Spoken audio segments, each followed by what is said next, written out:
Hello बच्चों, आपका स्वागत है स्मार्ट एंकर्स क्लासेस के इस बेहतर वीडियो में। आज हम लोग पढ़ने वाले हैं कक्षा 12 भौतिक विज्ञान के पहले अध्याय के एक बहुत ही इंपॉर्टेंट टॉपिक के बारे में, जिसका नाम है अध्यारोपण का सिद्धांत।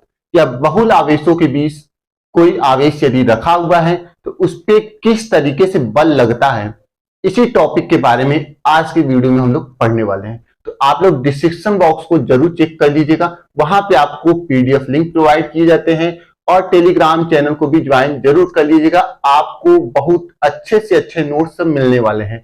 और 2023-24 बैच में अगर आप भौतिक विज्ञान की तैयारी अच्छे से करना चाहते हैं तो चैनल को सब्सक्राइब जरूर करिएगा। तो हम लोग क्या करते हैं, अपने वीडियो को बढ़ाते हैं आगे की तरफ और आपको देखना है कि क्या क्या चीजें अध्यारोपण के सिद्धांत में हमें पढ़नी है। तो सबसे पहले हम लोग समझते हैं कि क्या इस टॉपिक का फुल कॉन्सेप्ट है, या अध्यारोपण का सिद्धांत का मतलब क्या है। अध्यारोपण का सिद्धांत का मतलब यह है कि कोई आवेश यदि है तो उस आवेश पे ढेर सारे उसके आगे पीछे जो आवेश हैं, उन आवेशों के द्वारा, मान लो कि हमारे पास ये कोई एक आवेश है और इसके पीछे एक यहाँ पे कोई आवेश है ऐसे, और एक आवेश यहाँ पे ऐसे पड़ा हुआ है। तो इस बीच वाले आवेश पे जैसे कि मान लो हमारे पास 3 आवेश है ऐसे, तो इस बीच वाले आवेश पे इन दोनों आवेश के कारण जो बल लग रहा है, वो बल की दिशा क्या है, किस दिशा में बल लग रहा है, वो किस चीज पे निर्भर करेगी। इनके बीच आकर्षण बल कार्य कर रहा है कि प्रतिकर्षण बल कार्य कर रहा है, कि कौन सा बल कार्य कर रहा है। साथ में इस पे ढेर सारे जो आवेश हैं, तो इस आवेश पे जितने भी आवेश हैं, उन सभी आवेश के कारण जो बल का परिमाण होगा वो क्या होगा, उस बल की दिशा क्या होगी। तो वही सब आज के इस वीडियो में हमें क्या करना है, पढ़ना है। तो मतलब आप समझ चुके होंगे कि अगर ये कोई आवेश है तो इसके आगे पीछे ढेर सारे जो आवेश है, उसके कारण इस आवेश पे जो बल लग रहा है उस बल का मान क्या होगा। तो यही अध्यारोपण के सिद्धांत में हमें क्या करना पड़ता है, पढ़ना पड़ता है। तो मेन कॉन्सेप्ट हमारे यही है। अब हम लोग मान लेते हैं कि इसमें फिगर हमारा किस तरीके से बनाना है। तो सबसे पहले आपको एक मध्य बिंदु O लेना है। एक यहां पे कोई बिंदु O ले लिए, इसको हम लोग मूल बिंदु कहेंगे। इस मूल बिंदु के सापेक्ष क्या है, ढेर सारे आवेश रखे गए हैं। इस मूल बिंदु के सापेक्ष मान लो यहाँ पे Qn आवेश है, यहाँ पे Q2 आवेश है, यहाँ पे Q1 आवेश है, यहाँ पे Q3 आवेश है, ढेर सारे आवेश रखे गए हैं। क्लियर बात। अब ढेर सारे जो आवेश Q2 है, Q1 है, Q3 है, ये सब जो आवेश है, तो एक हम लोग आवेश ले लेंगे Q1, एक आवेश हम लोग Q1 लेंगे। इस Q1 आवेश पे इस Qn के कारण जो बल रहा है, इस Q3 के कारण भी बल लग रहा है। मतलब इस Q1 आवेश पे इसके वजह से भी बल लग रहा है, इसके वजह से भी बल लग रहा है, इसके वजह से भी बल लग रहा है। तो इस Q1 आवेश पे टोटल बल कितना लग रहा है, इसकी जानकारी हम लोग प्राप्त करेंगे अध्यारोपण के सिद्धांत के आधार पर। तो सबसे पहले देखते हैं कि यहाँ पे मूल बिंदु है, इस बिंदु O से Q1 जो आवेश है, इसकी अगर हमें स्थिति सदिश बतानी होगी तो हम लोग कैसे बताएंगे। इसकी स्थिति सदिश हम लोग बता सकते हैं R1 से, वेक्टर R1 से, क्योंकि यहाँ पे जो आवेश है उसकी दिशा एक फिक्स है। उसी तरीके से Qn की स्थिति सदिश बतानी होगी तो वेक्टर Rn से बता सकते हैं। ठीक उसी तरीके से Q2 की स्थिति सदिश बतानी हो तो हम लोग कैसे बता सकते हैं, वेक्टर R2 से बता सकते हैं। तो ये स्थिति सदिश। अब बात आती है कि स्थिति सदिश होता क्या है। ठीक, या यहाँ पे कोई दुकान है, यहाँ पे कोई दुकान है और यहाँ पे किसी का घर है। अब घर से दुकान पे जाना है तो वो ऐसे ही हम जाएंगे, मतलब इस घर से दुकान पे जाने की जो दिशा होगी वो जिस तरफ एरो है उधर ही होगी। अब इससे इस तरफ जाएंगे तो हमें कभी भी ये दुकान पर हम नहीं पहुंच पाएंगे। अगर हम लोग घर से इस दिशा में निकलते हैं तो कभी भी इस दुकान पे पहुंच पाएंगे, नहीं पहुंच पाएंगे।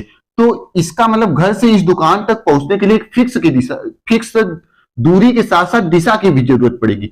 तो अगर यहां से यहां तक की दूरी R है तो इस पे हमें वेक्टर लगाना पड़ेगा। वेक्टर इसलिए लगाना पड़ेगा क्योंकि इस वेक्टर का मतलब होगा कि हमें एक निश्चित दिशा में चलना पड़ेगा, तब जाके हमें दुकान मिलेगा। ऐसा नहीं कि चाहे इधर हम लोग चल जाए तो यहाँ पे इस घर से दुकान मिल जाएगा, नहीं। इस वजह से हमें क्या पता लगानी पड़ती है, स्थिति सदिश निकालने के लिए उसके ऊपर वेक्टर लगाना पड़ता है। और जो आपका आवेश है, जैसे यहाँ पे दूसरे आवेश Q2 लिए हैं, तो इसलिए इसके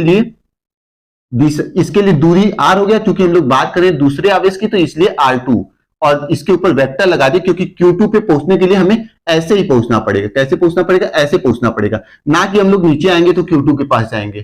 ठीक वैसे ही आर्यन के पास पहुंचने के लिए हमें ऐसे पहुंचना पड़ेगा, Q3 के पास पहुंचने के लिए हमें ऐसे पहुंचना पड़ेगा, तो एरो देखिए, ठीक ना। और Q1 के पास पहुंचने के लिए हमें ऐसे पहुंचना पड़ेगा, ठीक। और इसी तरीके से Q3 से Q1 के पास अगर देखना पड़ेगा तो हमारा एरो इस तरीके से रहेगा। Q2 के लिए Q1 को देखना पड़ेगा तो हमारा एरो इस तरीके से रहेगा। तो ये आपका क्या है? स्थिति सदिश। अब बात करते हैं कि ये R1 वेक्टर कैसे आया, या वेक्टर R13 कैसे आया, वेक्टर R12 कैसे आया, ये सब चीजें आई कैसे। तो देखिए ये भी स्थिति सदिश है। जो वेक्टर R12 देख रहे हैं, R13 देख रहे हैं, ये सब भी क्या है? स्थिति सदिश है। लेकिन ये स्थिति सदिश का मान हम लोग निकालते कैसे हैं? देखिए यहाँ पे Q2 आवेश है और यहाँ पे Q1 आवेश है, तो हम लोग Q1 आवेश की Q2 के सापेक्ष स्थिति सदिश देख रहे हैं, तो जो आवेश का आपको देखना पड़ता है उसके लिए हम लोग पहले नंबर लिखते हैं, और जिसके सापेक्ष देखना पड़ता है उसे बाद में नंबरिंग करते हैं। तो Q1 के लिए देखना पड़ता है, तो आज तो हमारा स्थिति सदिश बता ही रहा है, लेकिन 1 किसको डिनोट कर रहा है? 1 डिनोट कर रहा है Q1 को, और 2 जो डिनोट कर रहा है वो दूसरे आवेश को डिनोट कर रहा है, और इसके ऊपर वेक्टर लगा दिए। उसी तरीके से Q3 के सापेक्ष Q1 को देखेंगे, तो इस पे तो हमें देखना है ना, इसकी स्थिति सदिश हमें निकालनी है ना Q1 की।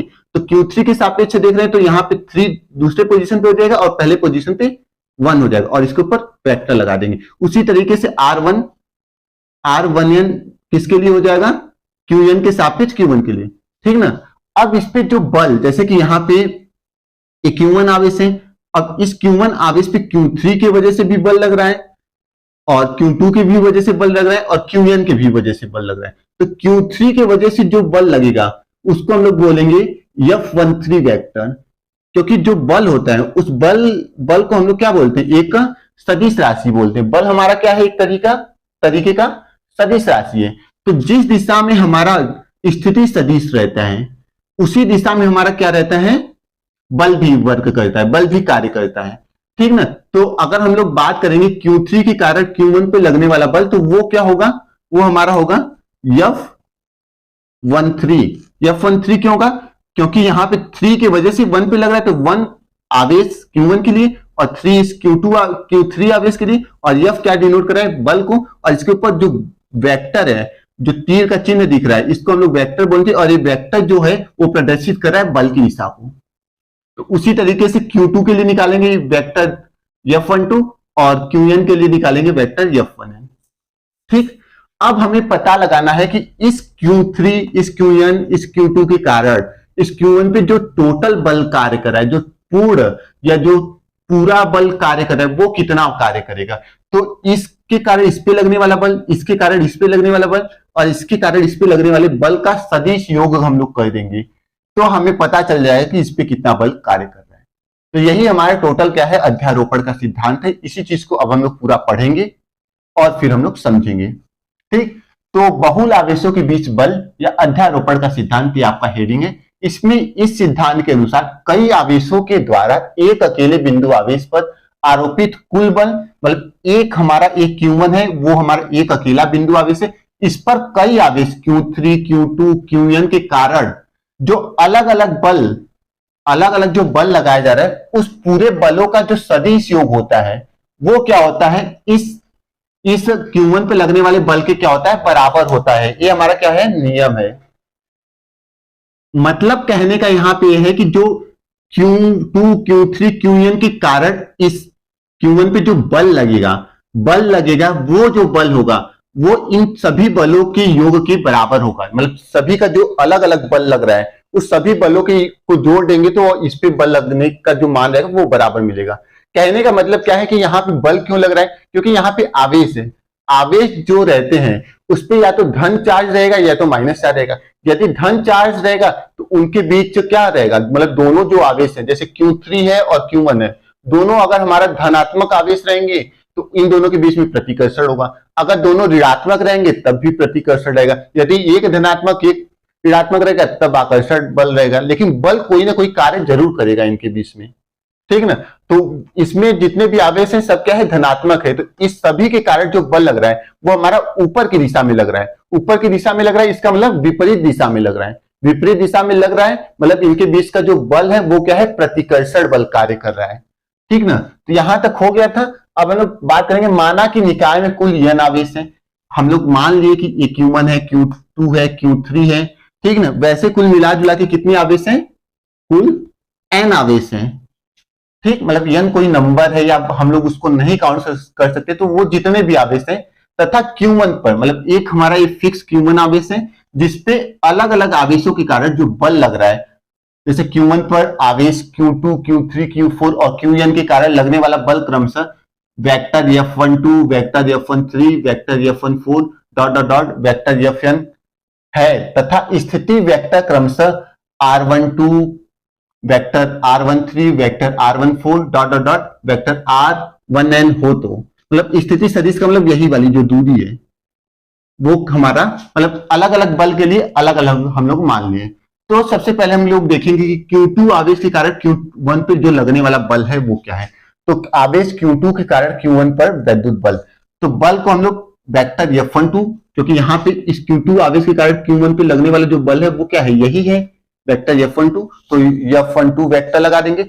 अब कूलाम का नियम आप सभी लोगों को मैं पढ़ाया हूं, अगर आप नहीं पढ़े हो तो उसको जाके जरूर देखिएगा। कूलाम का नियम जो होता है वो उसका फॉर्मूला होता है F बराबर 1/4 पाई एप्सिलॉन 0 Q1 Q2 के बटा R स्क्वायर। ठीक, Q1 और Q1 इंटू Q2 के बटा R स्क्वायर। अब यहां पे मेरा कहने का मतलब यही है कि जो कूलाम का नियम दिया गया था वो दिया गया था कि अगर दो आवेश हैं तो उन दोनों आवेशों पे जो कार्यरत बल है या दोनों आवेशों के बीच जो कार्य करने वाला बल है वो जो होता है वो उन दोनों आवेशों के गुणनफल के अनुक्रमानुपाती तथा उनके बीच की दूरी के वर्ग के, मतलब ये उनके बीच की दूरी है दोनों आवेशों के बीच की, r जो है उनके वर्ग के व्युत्क्रमानुपाती होता है। एक क्या था, कूलाम के नियम का वो था, कथन था। तो अगर इस नियम को देखें तो F का मान हमें कोई वैल्यू मिलेगा और जो वैल्यू मिलेगा उस वैल्यू को हम लोग क्या बोलेंगे, इस बल का परिमाण बोलेंगे, परिमाण।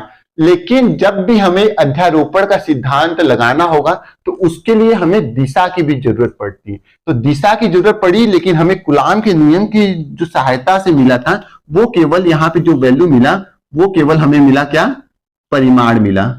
वो क्या मिला हमें, परिमाण मिला। तो आगे चल के हमें क्या पढ़ना पड़ा, कूलाम के नियम का सदिश निरूपण पढ़ना पड़ा था।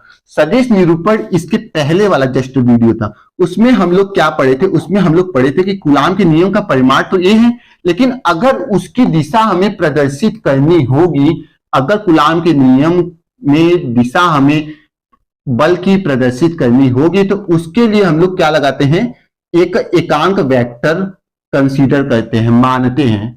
एकांक वेक्टर जो रहेगा उसका हम लोग परिमाण में गुणा कर देंगे तो हमें क्या पता चल जाएगा, बल की दिशा पता चल जाएगी, क्योंकि एकांक वेक्टर के द्वारा क्या होती है, बल की दिशा को प्रदर्शित किया जाता है। तो ये पूरा जो वैल्यू है ये तो हमें बता रहा है परिमाण को, क्या परिमाण, परिमाण का मतलब मान को, कोई न्यूमेरिकल वैल्यू को, जबकि आर कैप जो है ये क्या प्रदर्शित कर रहा है, ये प्रदर्शित कर रहा है दिशा। और जो Q2 के कारण Q1 पे जो बल लग रहा है वो हमारा इस दिशा में भी हो सकता है, अगर ये Q2 हमारा ऋणात्मक हो जाए। तो इस एरो का जो मतलब है वो ये है कि जो दिशा लग रही वो क्या लग रही है, प्रतिकर्षण की दिशा लग रही है सभी आवेश के कारण। तो समझ गए। तो वही मेरा कहने का मतलब है कि आवेश Q2 के कारण Q1 पर वैद्युत बल वेक्टर F12 बराबर 1/4 पाई एप्सिलॉन 0 Q1 Q2 के बटा R12 स्क्वायर। देखिए यहाँ पे तो Q1 Q2 ये दोनों आवेश कंसीडर किए थे, क्योंकि यहाँ पे भी दो आवेश है Q1 Q2 और ये भी पूरा वैल्यू सेम ही दिख रहा है। अब यहाँ पे R12 स्क्वायर, यहाँ पे क्या है R स्क्वायर, क्योंकि यहाँ पे इस आवेश और इस आवेश के बीच की जो स्थिति सदिश है वो क्या है, वेक्टर R12 है। तो यहाँ पे R12 का स्क्वायर कर देंगे, क्योंकि दूरी तो हमारा यही है ना, दूरी तो हमारा यही है। तो इसका स्क्वायर इंटू हम लोग क्या किए हैं, इंटू में हम लोग कर दिए हैं R12 का कैप। R12 का कैप हमें क्या प्रदर्शित कर रहा है, R12 का जो कैप है वो ये प्रदर्शित कर रहा है कि इस बल का जो है वो परिमाण तो ये है, लेकिन दिशा किस में है, दिशा हमारा आर कैप 1 2 है, मतलब जिस दिशा में हमारा बल कार्य करता है उसी दिशा में हमारा क्या करता है, एकांक सदिश भी कार्य करता है। मतलब आर कैप 1 2 जो है या R12 कैप जो है उसकी दिशा इस बल की ही दिशा के बराबर होगी, जिसको रिप्रेजेंट करने के लिए, प्रदर्शित करने के लिए हमें ए एकांक वेक्टर की जरूरत पड़ी। मतलब इसी एकांक सदिश के ऊपर तो यहाँ पे जो यहाँ पे सदिश देख रहे हैं ना, तो यहाँ पे सदिश देख रहे हैं वेक्टर R12, इसका जो एकांक सदिश होगा, ठीक ना, वही क्या प्रदर्शित करेगा, दिशा प्रदर्शित करेगा। जैसे यहाँ पे वेक्टर R13 देख रहे हैं, इसका एकांक सदिश क्या होगा, R कैप 13, तो ये क्या हो जाएगा, दिशा को प्रदर्शित करेगा, और ये जो होगा वो स्थिति सदिश को प्रदर्शित करेगा। ये केवल और केवल दिशा प्रदर्शित करेगा, और ये क्या करेगा, स्थिति सदिश को, मतलब उसकी स्थिति किस दिशा में लोग जाएंगे तो हमें पता चलेगा, वो चीज बताएगा। ठीक, तो वही मैं आपको बताने की कोशिश कर रहा था कि वेक्टर F12 बराबर 1/4 पाई एप्सिलॉन 0 Q1 Q2 के बटा R12 का स्क्वायर इनटू R कैप 12। उसी तरीके से Q3 के कारण, अब इस आवेश के कारण Q1 पे लगने वाला जो वैद्युत बल होगा वो वेक्टर F13 होगा, जो कि यहाँ पे आपको दिखाई दे रहा है, वेक्टर F13 बराबर 1/4 पाई एप्सिलॉन 0 Q1। अब यहाँ पे Q2 की जगह पे, जो Q2 था उसकी जगह पे Q3 आ गया, क्योंकि अब जो बल के बारे में लोग अध्ययन कर रहे हैं वो Q3 के कारण कर रहे हैं। तो Q3 बराबर Q3 अपॉन में बटा में R12 का 13 का स्क्वायर, क्योंकि 13 क्यों आ गया, क्योंकि इसका जो स्थिति सदिश है वो वेक्टर R13 है, और इसका स्थिति सदिश क्या हो जाएगा, इसका स्थिति सदिश R13 कैप हो जाएगा। तो R13 कैप यहाँ पे आ गया, और R13 का स्क्वायर इसलिए कर दिया क्योंकि इसके और इसके बीच की जो दूरी है वो क्या है, R13 है। ठीक, अब उसी तरीके से आवेश Qn के कारण Q1 पे आरोपित बल, अब इस Qn के कारण इस पे आरोपित बल क्या हो जाएगा, वेक्टर F1n बराबर 1/4 पाई एप्सिलॉन 0 Q1 और इंटू Qn, क्योंकि जो आवेश है अब क्या हो गया, Qn हो गया, तो Qn के बटा R11n का स्क्वायर इंटू R1n कैप, क्योंकि अब इस जो यहाँ पे एकांक वेक्टर हो जाएगा वो क्या हो जाएगा, अब हो जाएगा वो R1n कैप, क्योंकि यहाँ पे स्थिति सदिश क्या है, R1n का वेक्टर है। अब अध्यारोपण के सिद्धांत के अनुसार हम लोग जानते हैं कि जो भी कोई एक आवेश रहेगा उस पे जो बल कार्य करेगा अलग अलग आवेशों के कारण, उन सभी आवेशों के बलों को हम लोग जोड़ देंगे, मतलब उसका सदिश योग कर देंगे, तो हमें इस Q1 आवेश पे जो बल लग रहा है उसका मान हमें पता चल जाएगा। तो टोटल हमारा कितने बल है, टोटल 1 2 इस तरीके से करते करते हमारा n तक बल है, तो सभी बलों को हम लोग क्या कर देंगे, जोड़ देंगे। तो अध्यारोपण सिद्धांत के अनुसार सभी आवेशों के कारण लगने वाला बल F1 वेक्टर या वेक्टर F1 बराबर क्या हो जाएगा, vector F12 plus vector F13 plus dot dot dot vector F1n। तो अब बल का मान यहाँ पे देखियो, F12 F13 F1n सब में देखोगे तो आपको एक चीज कॉमन मिलेगा, 1/4 पाई एप्सिलॉन 0, तो उसका मान आप लोग क्या कर लोगे, कॉमन कर लोगे। आपका F12 के लिए क्या बचेगा, Q1 Q2 अपान R12 का स्क्वायर इंटू R12 कैप। ठीक, ये बच जाएगा क्योंकि यही तो वैल्यू बचेगा। फिर उसी तरीके से F13 में क्या बचेगा, Q1 Q3 के बेटा R13 का स्क्वायर इंटू R13 का कैप, फिर डॉट डॉट डॉट F1 में क्या बचेगा, Q1 Qn के बेटा R1n का स्क्वायर इंटू R1 कैप। इन सभी को क्या किया गया, जोड़ दिया गया। तो इस पूरे आवेश पे जो बल लगने वाला होगा वो इन्हीं सभी अलग अलग आवेशों के बलों के कारण जो लगने वाला जो योग होगा उसके क्या होगा, बराबर होगा। तो उम्मीद है आपको ये टॉपिक भी अच्छे तरीके से समझ में आ चुका होगा। तो फिर हम लोग मिलेंगे नए वीडियो के साथ, तब तक के लिए धन्यवाद।